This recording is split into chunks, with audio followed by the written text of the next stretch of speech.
ತೋಂಡೆಬಾವಿ ಹಾಲಿನ ಡೇರಿ ಹಗರಣ ಚೀಮೂಲ್ ವತಿಯಿಂದ ಸಮಗ್ರ ತನಿಖೆಗೆ ರೈತರ ಒತ್ತಾಯ. ಗೌರಿಬಿದನೂರು ತಾಲೂಕಿನ ಮಂಚೇನಹಳ್ಳಿ ಮತಕ್ಷೇತ್ರದ ತೋಂಡೆಬಾವಿ ಹಾಲು ಉತ್ಪಾದಕರ ಸಹಕಾರ ಸಂಘದಲ್ಲಿ ನಡೆದಿದೆ ಎನ್ನಲಾದ ಹಣ ದುರುಪಯೋಗ ಹಾಗೂ ಅವ್ಯವಹಾರದ ಕುರಿತು ಸಮಗ್ರ ತನಿಖೆ ನಡೆಸುವಂತೆ ರೈತರು ಒತ್ತಾಯಿಸಿದ್ದಾರೆ. ಸ್ಥಳೀಯ ಹಾಲು ಮಾರಾಟದ ಹಣ, ಪಶು ಆಹಾರ ಮಾರಾಟದಲ್ಲಿನ ಅಕ್ರಮ, ಪ್ರತಿ ಲೀಟರ್ಗೆ ಸರ್ಕಾರ ನೀಡುವ ₹5 ಪ್ರೋತ್ಸಾಹಧನ, ಹಾಲಿನ ಬಟಾವಣೆ ಸೇರಿದಂತೆ ವಿವಿಧ ವ್ಯವಹಾರಗಳಲ್ಲಿ ಹಣ ದುರುಪಯೋಗ ನಡೆದಿದೆ ಅಂತ ರೈತರು ಆರೋಪಿಸಿದ್ದಾರೆ.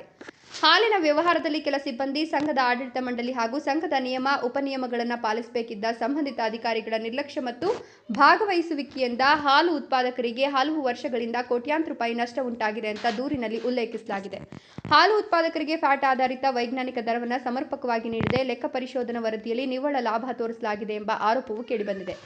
ಪ್ರಕರಣ ತಡವಾಗಿ ಬೆಳಕಿಗೆ ಬಂದಿದ್ದು, ಇದು ಗಂಭೀರ ಸ್ವರೂಪದ್ದಾಗಿರೋದ್ರಿಂದ ಡೇರಿಯ ಎಲ್ಲ ಲೆಕ್ಕಪತ್ರಗಳನ್ನು ಪರಿಶೀಲಿಸಲು ಪ್ರತ್ಯೇಕ ತನಿಖಾ ತಂಡವನ್ನು ರಚಿಸಿ ವರದಿ ಸಿದ್ಧಪಡಿಸಬೇಕು ಹಾಗೂ ಹಾಲಿನ ದಂಧೆಯಲ್ಲಿ ಶಾಮೀಲಾಗಿರುವ ತಪ್ಪಿತಸ್ಥರ ವಿರುದ್ಧ ಕಠಿಣ ಕಾನೂನು ಕ್ರಮ ಕೈಗೊಳ್ಳಬೇಕು ಅಂತ ರೈತರು ಆಗ್ರಹಿಸಿದ್ದಾರೆ.